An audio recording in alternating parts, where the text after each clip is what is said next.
Boa tarde, boa tarde. Nós estamos ao vivo hoje para conversar com o professor Renato. E nós estamos testando o áudio para ver se a gente conseguir fazer essa conversa hoje.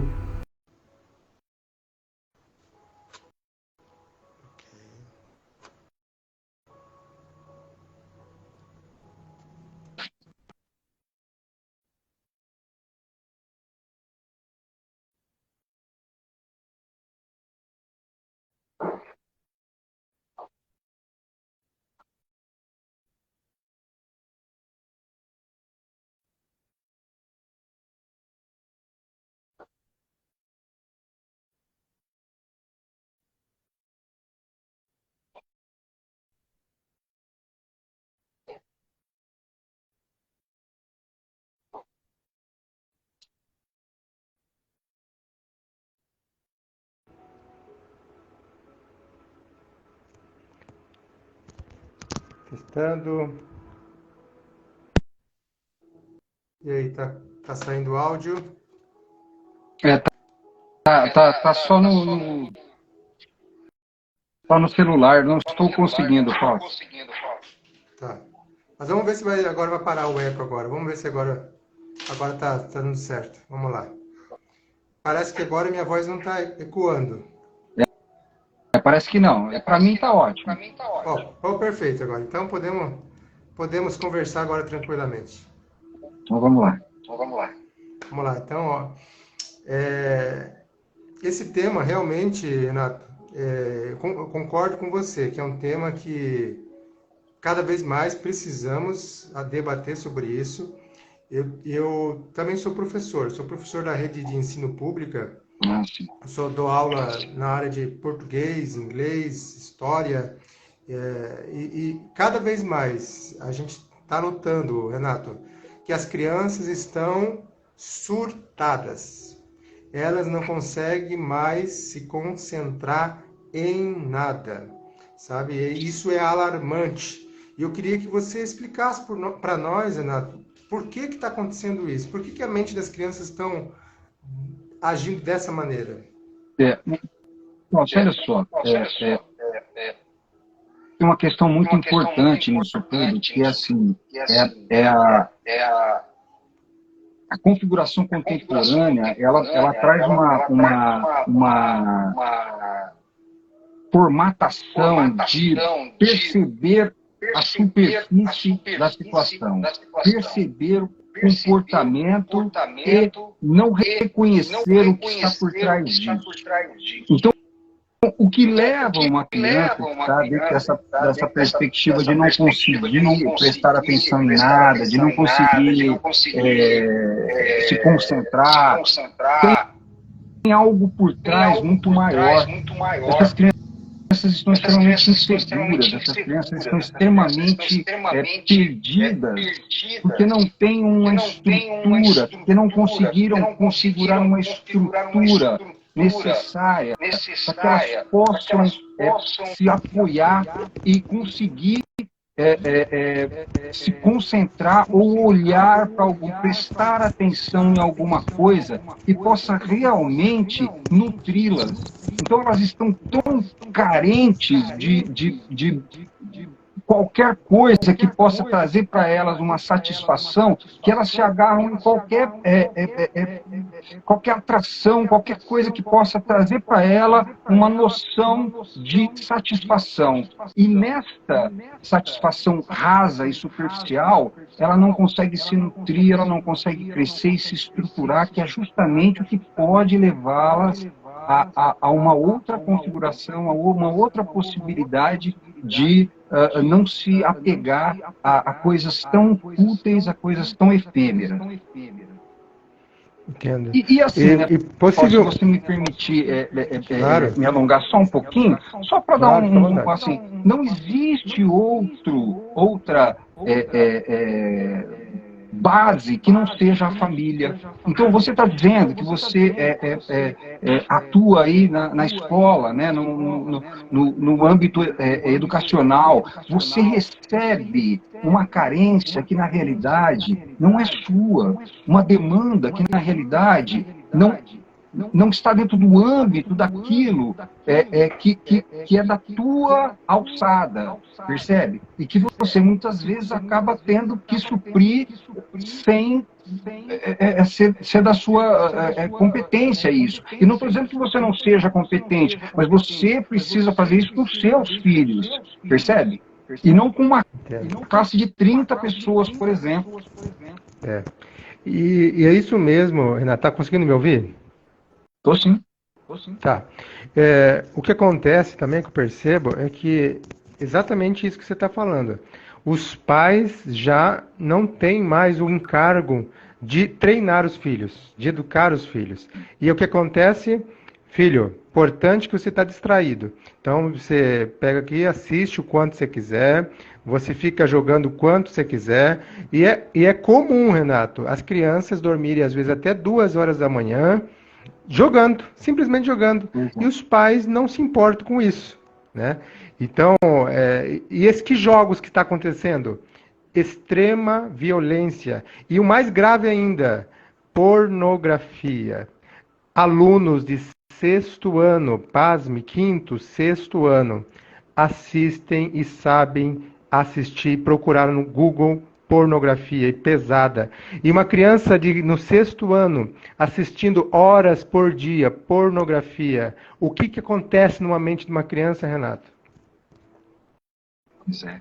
E aí você vê, né, Fausto, assim, não existe um modelo, percebe? Não tem um modelo de avaliação do que realmente é saudável, do que realmente tem a ver com o respeito, com uma ética.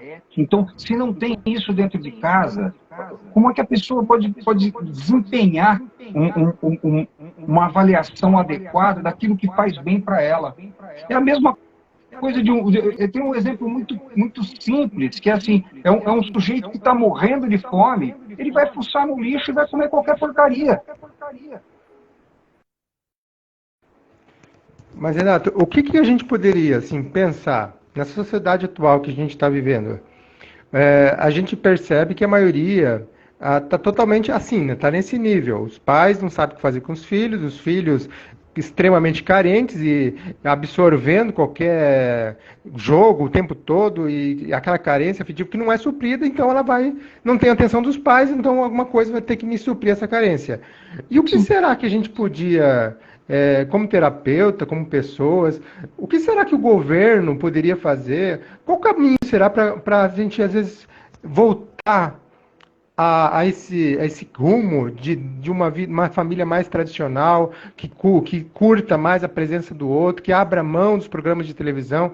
Será que tem solução, Renato? Será que a gente está indo para a destruição ou você acha que tem solução? O Fausto, assim, essa palavra que você colocou, governo, eu já descarto completamente, né? Não vem daí, né? Não vem daí. Né? Percebe? Assim, a questão, ela precisa ser do interno para o externo. Nós, por exemplo, eu estava te falando no começo aí sobre a ideia do acolhimento, né? E a ideia do acolhimento, ela tem um pressuposto no sujeito estar preparado, ele tem uma condição de ser acolhido. O sujeito, para ser acolhido, ele precisa se predispor a ser acolhido. Então, o acolhimento, ele só pode funcionar no sujeito que se colocou à disposição de ser acolhido. Senão, esse acolhimento não funciona. Você só consegue acolher aquele que esteja pedindo acolhimento, pedindo ajuda, se colocando à disposição da ajuda. Então fica muito difícil a gente propor qualquer tipo de solução, qualquer tipo de intervenção que possa trazer uma possibilidade de esperança para a sociedade, se o sujeito não se predispor a isso. Então, o que acontece acontece é que, assim, ó, este vício que existe hoje em eletrônicos, seja num jogo, seja na internet, seja em pornografia, seja em qualquer coisa que seja, ele traz um envolvimento de satisfação que, na realidade, traz para o sujeito um distanciamento da nutrição, né? A nutrição é algo que tem quilômetros de distância da satisfação. Então, um sujeito extremamente satisfeito com porcaria, ele não tem espaço para se nutrir com coisas saudáveis. Então, é necessário que o sujeito desperte por si só. E isso não pode acontecer no âmbito social. Não há possibilidade de intervenções sociais que possam transformar uma configuração, uma desestruturação que, na verdade, é dentro de cada um, é dentro de cada família, é dentro de cada estrutura familiar. Então, eu sou um desesperançoso de qualquer intervenção social. E aí, se a gente estiver falando de intervenção por parte do Estado, do governo, de qualquer autoridade, menos ainda, né? Então, o que a gente pode fazer, na realidade, são divulgações, como essa live, por exemplo, não é? Que as pessoas estão aí assistindo e, de alguma forma, aquela predisposição dentro dela começa a ouvir a gente falar e começa a ganhar uma nova configuração, percebe? Mas o começo tem que ser dentro do sujeito.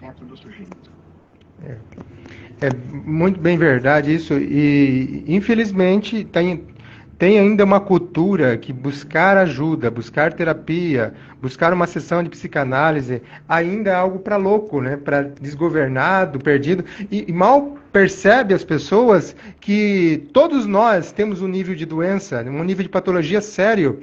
Todos nós, independente se nós somos terapeutas, psicólogos, nós temos um nível patológico dentro de nós não tratado. Somos como uma cebola que nós vamos tirando filete por filete e a gente percebe, poxa, como que eu não tinha percebido isso antes? O meu inconsciente ainda está cheio de coisas. E eu queria que você, Renato, explicasse para nós o que é esse tal de inconsciente que tantos falam por aí, e o que acontece quando uma pessoa passa o dia todo numa televisão, assistindo anúncios, o que interfere nesse inconsciente? O Fausto, olha só, na realidade, a ideia mais adequada seria pré-consciente, né? Porque dentro do inconsciente, né, as coisas brotam, né? Então, dentro do inconsciente existe ali como se fosse uma mina, não é? O que a gente chama o que a gente pode chamar de inconsciente é algo que vai produzindo libido o tempo todo, né? Mas o problema é que quando essa libido, quando essa necessidade essa carência não é satisfeita de maneira adequada, ela é reintrojetada ou ela é reprimida ou se não é cindida, lógico, para buscar objeto substitutivo que é extremamente inadequado.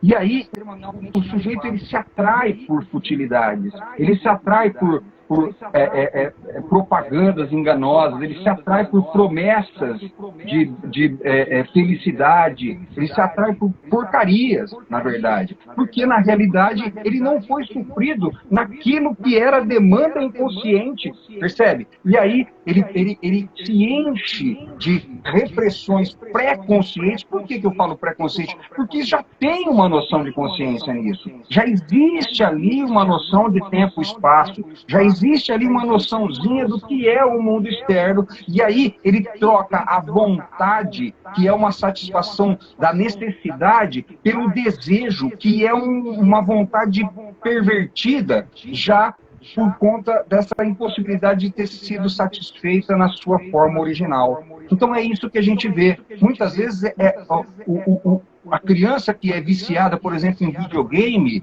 ela só está ali na frente daquele videogame porque, na realidade, ela não teve a atenção dos pais. e agora ela deseja jogar, você percebe? Ela tinha vontade de estar junto com os pais, mas não foi nutrida com essa atenção dos pais. E eu não estou culpando os pais, porque esses pais também não deram conta de fazer isso, porque estavam despreparados para isso, percebe? E agora elas estão ali na frente do videogame porque elas conseguiram ali um representante substitutivo desta satisfação que na realidade precisava ter acontecido lá no começo, que mais adequadamente chamaríamos de nutrição.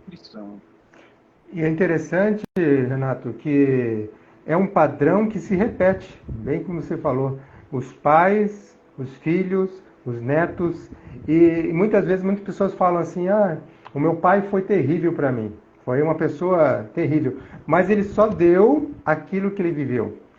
Porque a gente não consegue dar aquilo que a gente não aprendeu diferente. A gente não consegue reproduzir. Isso é importante. A gente não consegue reproduzir algo que não está aqui dentro. Como que a gente vai amar uma criança se a gente nunca recebeu amor? Se eu tive um pai ausente, por exemplo, um pai que nunca me deu atenção, nunca me deu valor, que referência interna eu vou ter para conseguir chegar ao meu filho e dizer, meu filho, eu quero ficar com você, quero brincar com você? Eu não vou ter vontade de fazer isso, porque eu não tenho referências. E como criar referências? Como criar novas referências, Renato? Como reproduzir? Como se transformar? Como mudar? Fausto, olha só, você falou uma coisa muito importante que eu acho interessante que a gente possa usar esse espaço aqui para falar. Assim, nós, como doutrinados, nós aprendemos que nós temos escolha, nós podemos escolher o caminho que a gente pode traçar. Isso é muito importante. A gente tem essa ideia cogitada e reafirmada em todo momento, e a criança ela se estrutura imaginando que ela pode escolher. Não, ninguém pode escolher. Você só dá ou só faz aquilo que você dá conta de fazer, aquilo que você foi capaz de desenvolver. Ninguém escolhe amar ou não amar.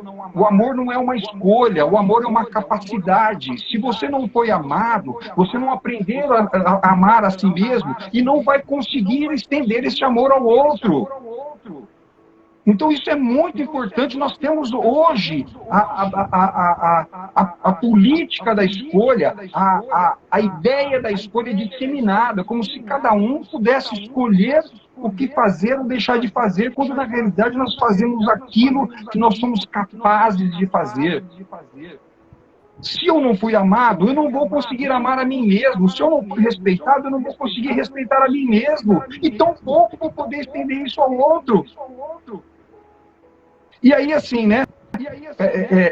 Como eu vou te responder isso, Fausto? Como é que eu vou te responder assim, o que fazer, onde conseguir isso, né? Qual é o caminho? O sujeito, ele precisa buscar. Ele precisa buscar.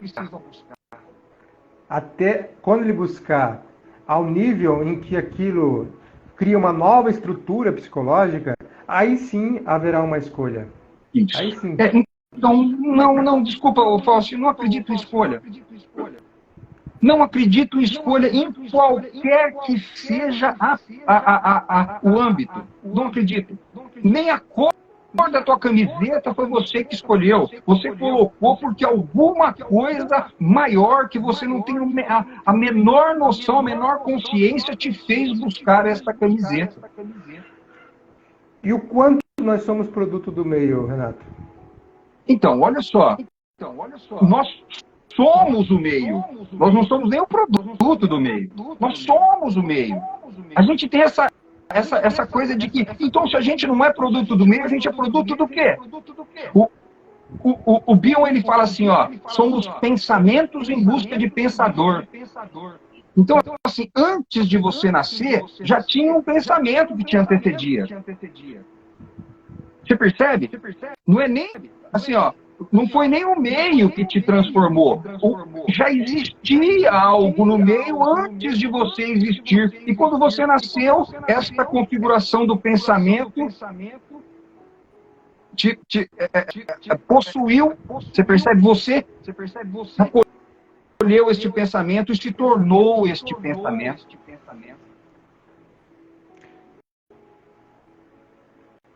E o que faz, Renato, esse meio ser transformado? O que faz um meio, uma cultura mudar? É possível uma cultura mudar? É possível uma pessoa decidir não seguir o padrão dos pais? O que leva uma pessoa a isso? Então, mas aí que tá, né, o Fausto, assim, ela vai seguir o padrão dos pais, seja diretamente ou seja inverso, ou seja, né, o contrário, mas o padrão é ali. Então não tem como escapar disso, você percebe? Se foi plantada uma semente boa, essa semente irá germinar de maneira saudável. Se for plantada uma semente ruim, é isso que vai germinar. Eu não acredito de qualquer outra coisa. Entendo. Então é por isso que é importante a criança cuidar do que ela está absorvendo. Né? Tanto o que ela está recebendo de referência dos pais, e toda essa cultura tecnológica é um meio também, né, Renato? Pois é. É assim, ó. Toda manifestação da criança, toda busca da criança é de ter a atenção dos pais. O que ela mais deseja na vida é que os pais deem atenção a ela e as ensinem a viver.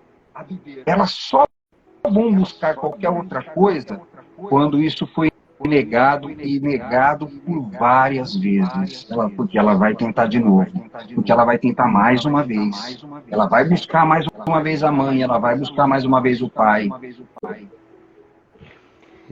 Eu não sei se tem referência a isso que a gente está conversando, mas o que Freud fala a respeito da pulsão da vida e pulsão da morte? Essa busca, esse desejo, essa libido. O que é isso, Renato?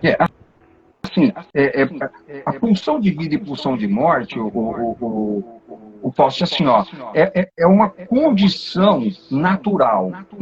Ninguém consegue influenciar isso. Percebe? Então, nós temos dentro de nós uma força de vida, né, uma vontade de viver. Schopenhauer já falava isso antes do Freud. Uma vontade de viver, não é? Que é inconsciente e que nós não temos qualquer influência em cima disso.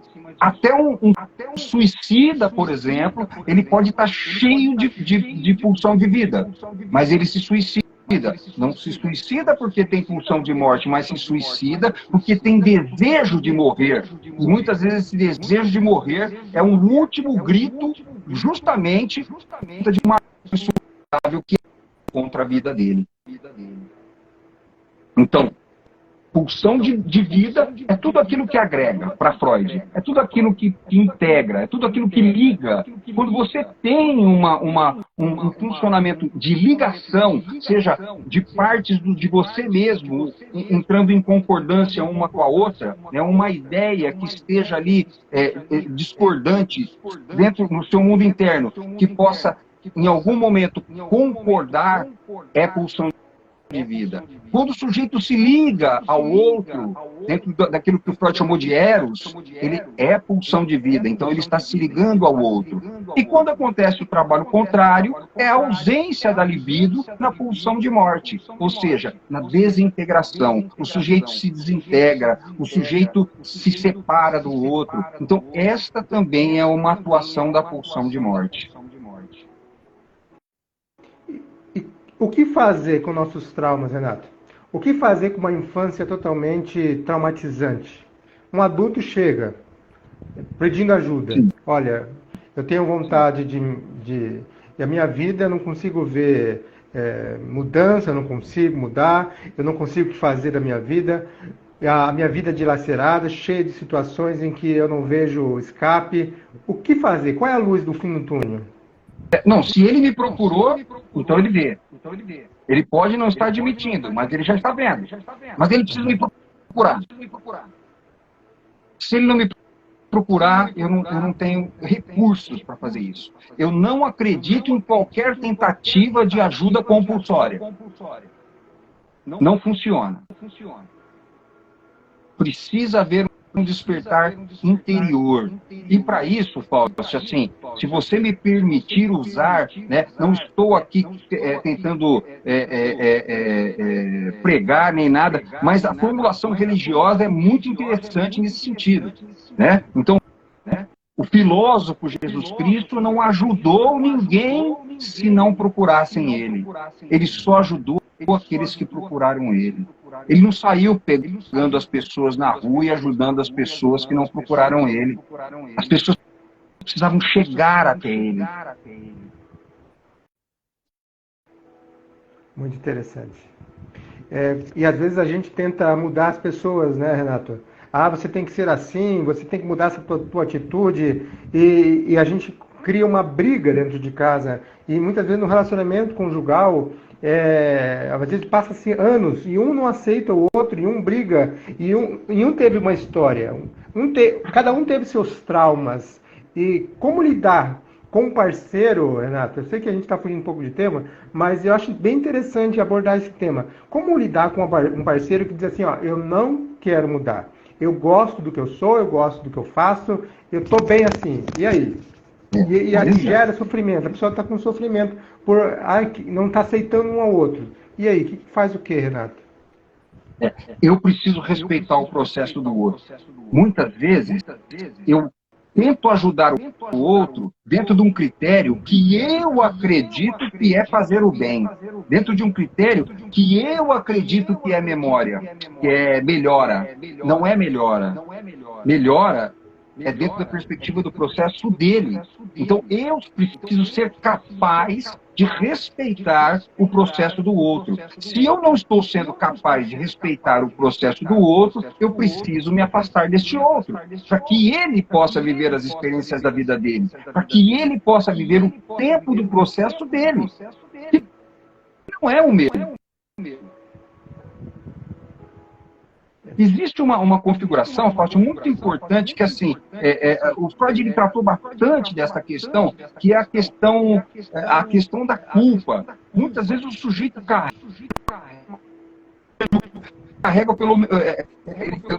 muitas vezes o sujeito carrega um sentimento de culpa muito grande, e este sentimento de culpa que ele carrega não permite que ele possa melhorar. Ele não se permite melhorar. Ele precisa se autopunir e não permite qualquer bem-estar, qualquer melhora. Naquele momento, ele está precisando, ele está vendo um sentido de autopunição. Ele precisa se autopunir por conta de uma culpa que ele sente. Então, quanto mais você fizer o bem para essa pessoa, pior ela vai ficar. Você percebe? E aí, como é que eu faço? Gera uma culpa, né? Quando você começa a apontar o dedo no outro e dizer, você tem que fazer isso e isso, e as pessoas às vezes não têm ferramentas e habilidades internas para mudar, você está gerando culpa na pessoa. É exatamente isso, interessante.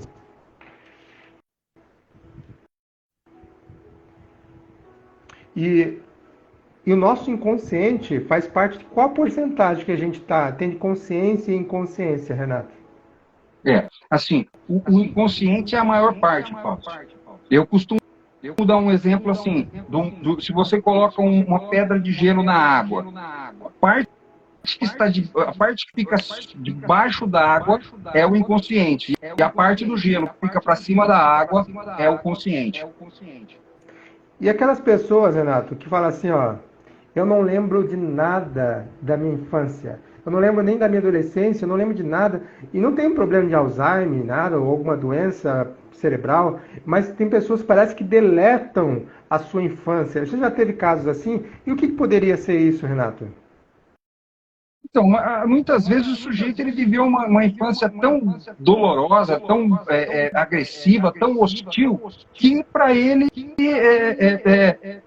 apagar isso da mente é mais conveniente do que ficar ali trazendo isso de volta, não é que vai trazer para ele uma dor cada vez que ele se lembrar disso, né? Mas normalmente as pessoas que têm esse problema, elas, na realidade, elas repetem tudo aquilo que viveu na infância, mas aí dentro da perspectiva daquilo que o Freud chamou de atuação, né? De uma ação não pensada. E o que você acha, a tua opinião, Renato, uma pessoa, para tratar um trauma, é necessário ela trazer consciência a esse inconsciente? É necessário, será, verificar o que aconteceu para ela mudar? Ou, sem saber o que aconteceu, é possível ter uma nova atitude? Assim, a gente precisa pensar em duas questões diferentes aí, o Fausto, só para assim, existe o trauma, né, e existe uma configuração nociva da estruturação da mente. Quando a gente fala de trauma, quando você fala, a palavra trauma, ela quer dizer um golpe que traumatizou.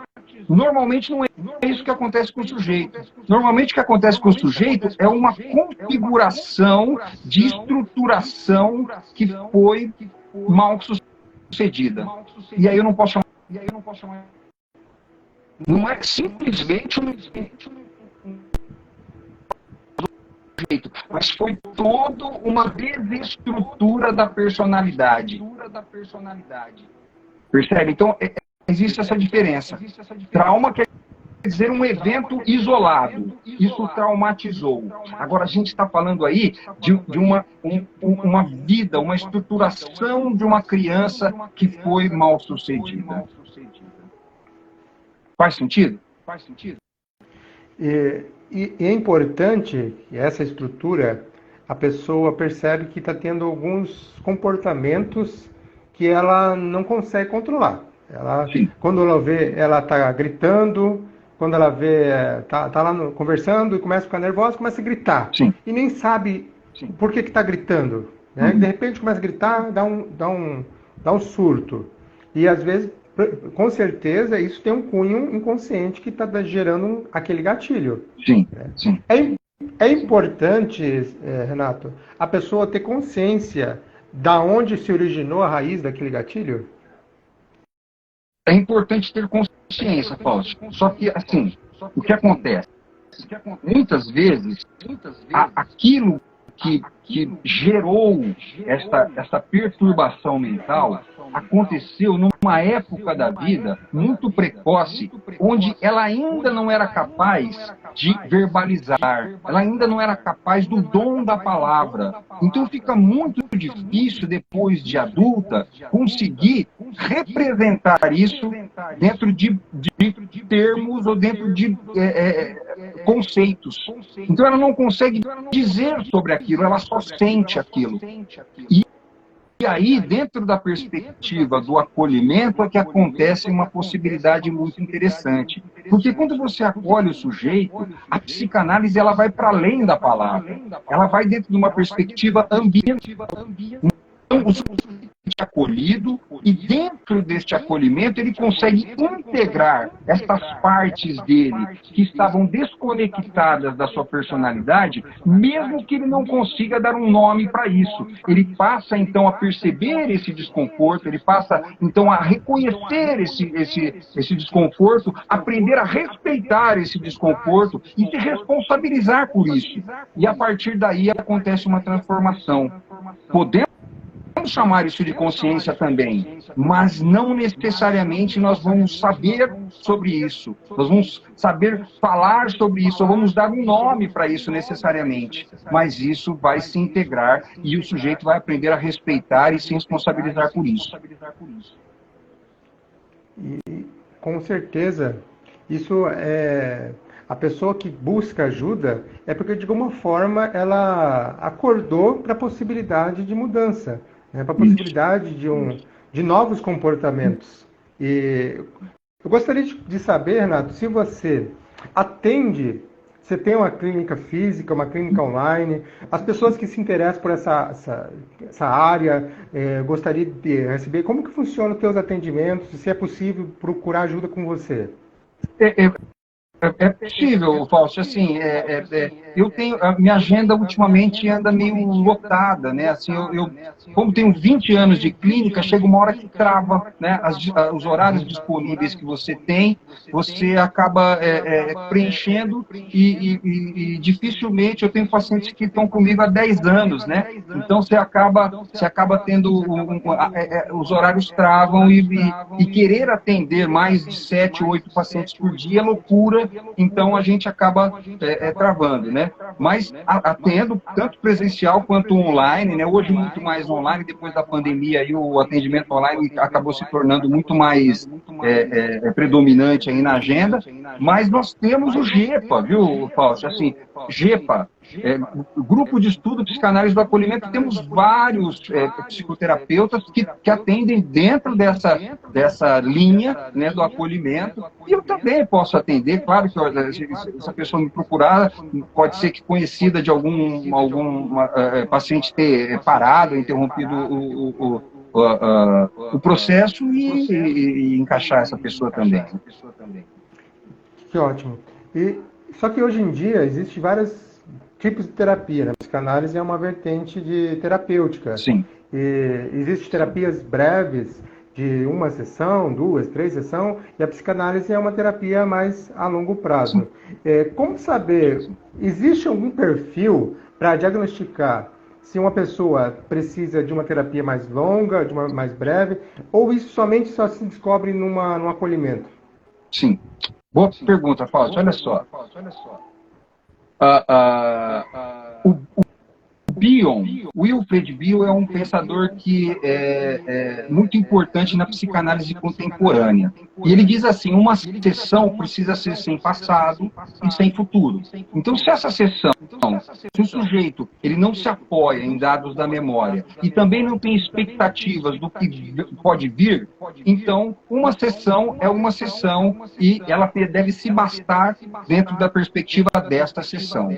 No entanto, por mais que esteja desta forma, eu não acredito em propostas de psicoterapias breves que prometam algum resultado dentro de um tempo pré-estabelecido.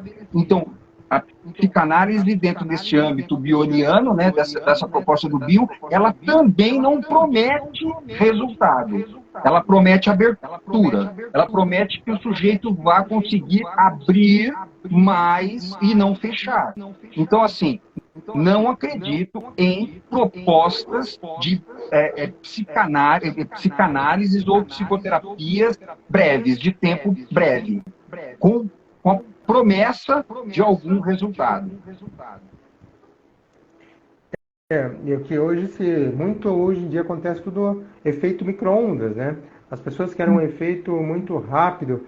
E, por exemplo, se o nosso inconsciente é a maior parte do que nós somos e manifestamos, imagina se a gente vai resolver tudo numa sessão, tudo aquilo que a pessoa viveu a vida inteira, né? Isso aí é fato, é lógico perceber que não funciona dessa maneira. E qual a importância de uma pessoa buscar ajuda?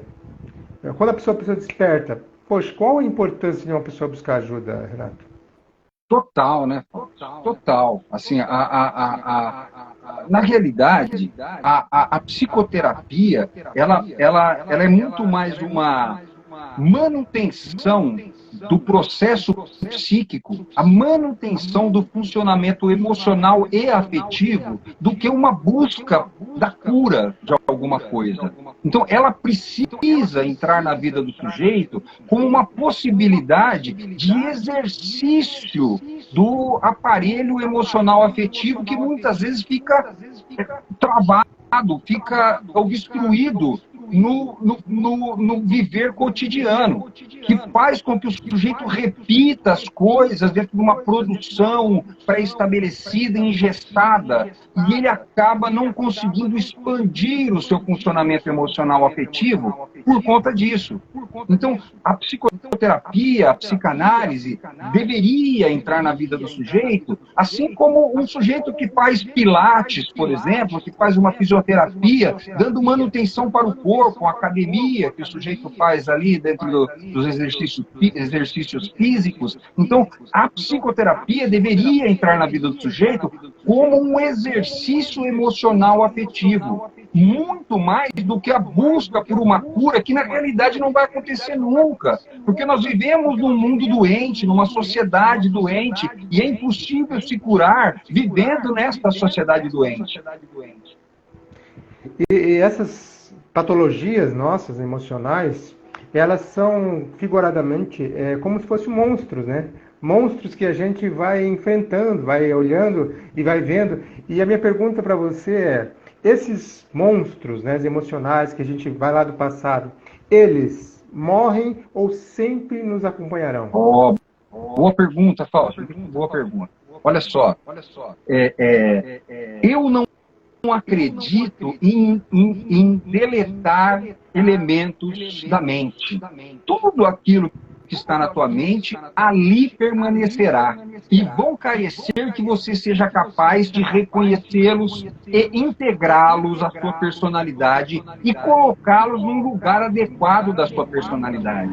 Não existe como deletar experiências hostis da vida, traumáticas da vida, ou qualquer que seja o âmbito nocivo da vida mental. Mas há a possibilidade de conter isso, e eu gosto bastante dos 3 R's, sabe, Fausto? Quais são os 3 R's? Reconhecer, respeitar e responsabilizar-se pelos fatores que estão dentro do seu aparelho emocional afetivo. Então, o que acontece? Por mais que a gente dê manutenção à nossa mente, trazendo para o consciente muitas coisas que estão lá alocadas lá dentro, com certeza a gente vai ter que saber conviver com o que nós somos.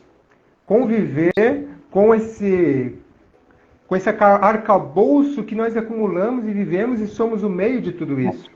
E aí que está a magia da saúde. A magia da saúde é você saber conviver com os seus monstros, conviver com as suas facetas mais estranhas e que a gente às vezes tem vergonha, muitas vezes, do que a gente tem lá dentro. Ô, Fausto, olha só, deixa eu te dizer uma coisa interessante, né? Assim,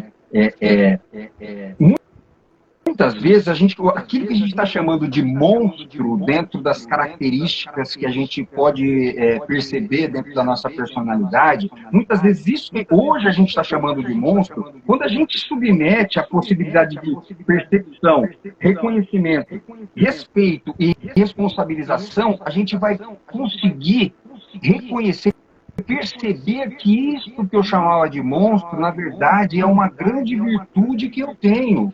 Porque eu passei a integrar isso na minha personalidade e isso passou a ser o diferencial da minha personalidade. Aquilo que traz a possibilidade de eu fazer a diferença frente aos outros. E muitas vezes foi justamente aquilo que eu rejeitei dentro da minha personalidade. E é justamente aquilo que vai enriquecer a minha possibilidade no mundo. E engatando nessa sua resposta, a minha outra pergunta é possível ajudar o outro naquilo que eu não tratei em mim? Não. Terminantemente, não. Você precisa primeiro acolher em você, senão não tem como tratar no outro. Por exemplo, como que eu vou lidar com a autoestima de uma pessoa se a minha estima é totalmente baixa? Pois é. Como que faz isso? Impossível. É por isso que, assim, é importantíssimo a tua pergunta, Paulo. Porque, assim, eu só posso tratar no outro, eu só posso acolher no outro aquilo que eu já acolhi em mim. Se eu não conseguir acolher em mim, eu não tenho como acolher no outro. O que acontece? Duas questões. Uma é a compaixão, estar junto do sofrimento do outro. E outra coisa é se confundir com o sofrimento do outro. Quando eu não trato da minha dor, eu me confundo com a dor do outro. Quando eu trato a minha dor, eu sou capaz de estar junto do outro na dor dele. Completamente diferente uma coisa da outra. Interessante. É por isso que pressuposto, aquilo que qualifica um sujeito para que ele possa ser um bom psicoterapeuta, para que ele possa ser um bom psicanalista, é fundamentalmente a sua análise pessoal. Ele precisa ter bons anos de análise pessoal ou esteja fazendo a sua análise pessoal, se dedicando à sua análise pessoal, para que ele possa, então, se dedicar a um estudo teórico, um grupo de estudo teórico, para poder conceitualizar essas experiências que ele vive na sua análise pessoal e ter a possibilidade de ter e conseguir ter supervisões com um colega mais experiente quanto às questões operacionais dos casos que ele esteja atendendo. Por que é tão importante a nossa referência materna e paterna? E por que isso influencia tanto na nossa estrutura psicológica? Boa pergunta, Fausto. Olha só. Por que é tão importante a referência materna e paterna? Aí eu vou trazer uma analogia. Por que é tão importante a raiz para que a planta possa crescer saudável? Por isso, porque a mãe e o pai são... E quando essa raiz não foi bem estruturada, essa planta vai crescer insegura, essa planta vai crescer sem a possibilidade de se firmar onde ela esteja para que ela possa desenvolver-se. Muito interessante. Será, Renato, que pau que nasce torto vai morrer torto? Não necessariamente. Muitas vezes o pau que nasce torto vai ser o pau mais bonito das árvores que tiveram ali. Hã? Eu sou um pau que nasceu torto. E eu não me julgo torto hoje. Aham. Muito bom. Muito bom. Renato, obrigado pela quando tua eu estava na escola, mas... na escola eu era o pior aluno, Paulo. Pior. Eu sempre fui o pior aluno, desde o primeiro ano, desde o pré-primário até o 4º ano de psicologia, de faculdade de psicologia, sempre fui o pior aluno. Hoje eu sou escritor, hoje eu tenho 6 livros escritos, fora os 3 livros que a gente publicou com a autoria dos participantes do GEPA. Muito bom, muito bom. É um prazer estar conversando algo tão maravilhoso e mostrando que é possível, sim, é possível ser belo, mesmo torto. Sim. Né? Eu quero te propor... Mas na verdade a beleza está no torto, né? A beleza está no torto. Eu não sei como que é o teu tempo, Renato. Eu sei que você é uma pessoa bastante ocupada, mas quero te propor, se você tiver um tempo, a gente fazer um momento, assim, mais uma conversa, se você se dispor, a gente fazer uma série abordando psicanálise, abordando comportamento humano. Claro. Eu sei que o seu tempo é bastante atarefado, você tem bastante alunos e clientes, mas se você topar, eu quero uma vez por semana estar conversando com você aqui, uma série de psicanálise, e eu acho que vem agregar muito na minha vida e na vida de todas as pessoas que gostariam de ouvir essa live. Vamos fazer sim, com certeza. Então, obrigado. Ótimo sábado para você, Renato. Obrigado pela tua presença. Eu que te agradeço demais pelo carinho, pela consideração, viu, Fausto?